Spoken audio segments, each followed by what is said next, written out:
What's up, guys? Jeff here with Grit City Fitness and Performance. Today we're talking about late night nutrition or late night eating, how to kind of stop or slow down the cravings, as well as strategies and things that you can put into place to help you reduce late night eating or use it to your advantage. So first, let me start with this. Late night eating is not a bad thing. If you notice on all my nutrition talks, all my nutrition concepts and posts, we don't look at food timing first. We look at food calories first. So we want to make sure that we're eating the proper amount of calories for our specific goal, whether it's weight loss, weight gain, or maintenance, or just overall body comp. Now, from there, food timing is about third up on the level of hierarchy. So what that means is food timing is not overall that important.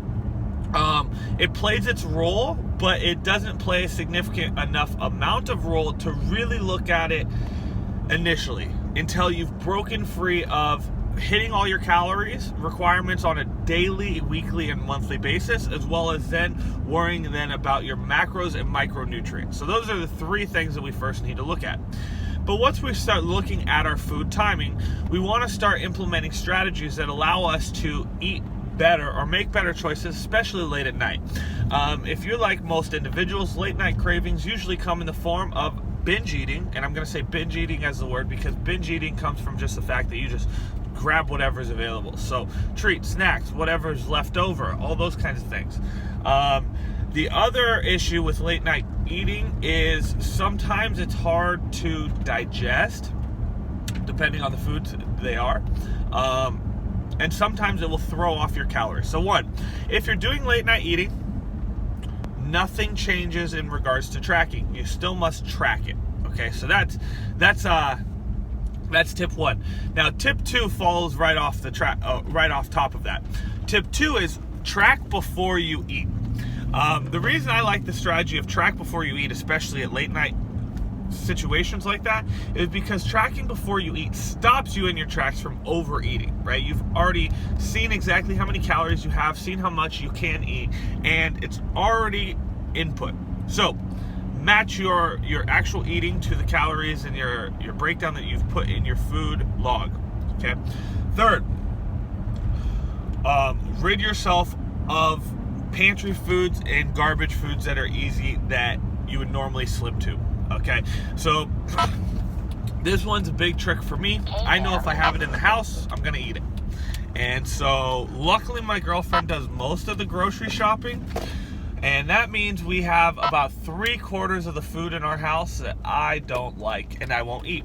Okay, so rid yourself of the quick go-to foods that you might otherwise normally go to, such as candy, treats, sweets, those sorts of things, right?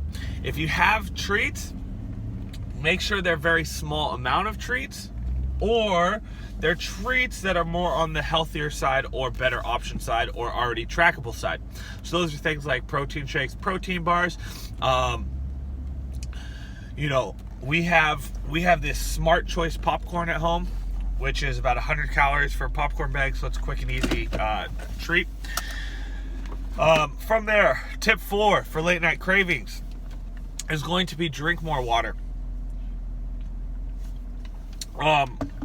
Oftentimes when we're hungry because we're not hydrated. And drinking about 8 to 12 ounces of water, waiting about 10 minutes, will actually allow your body to start to realize that it's not hungry and it was just dehydrated. That is actually a very common situation for early morning cravings as well as midnight cravings, because the body at that point hasn't probably eaten for anywhere between 6 to 12 hours, depending on how you lay or stack your nutrition.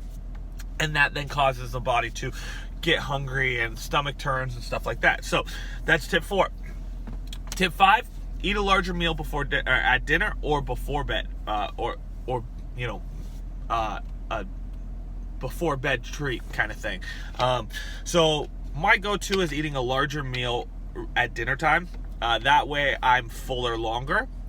The other trick there is eating something that is a little healthier before bed. Now, something like that could be a protein bar, protein shake, some fruit, I try not to go with fruit as often though, because it has a lot of sugar, and that will potentially lead you to staying up or awake a little bit longer, which might not be ideal for you. So, making healthy choices before you even go to bed can stop the late night cravings and the binges. Okay.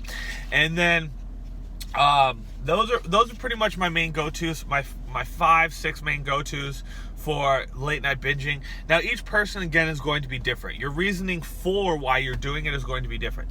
But the simplest thing is to control yourself, right? As grown-ups and as adults, we're responsible for our own actions. We control it. But setting up tactics and tools and tricks is always beneficial, right? So don't neglect both willpower and tools and tactics. I try and use both as much as possible, because then if one doesn't work, I have the other one to fall back on. And when I have two things to fall back on, I always succeed, or succeed a lot more.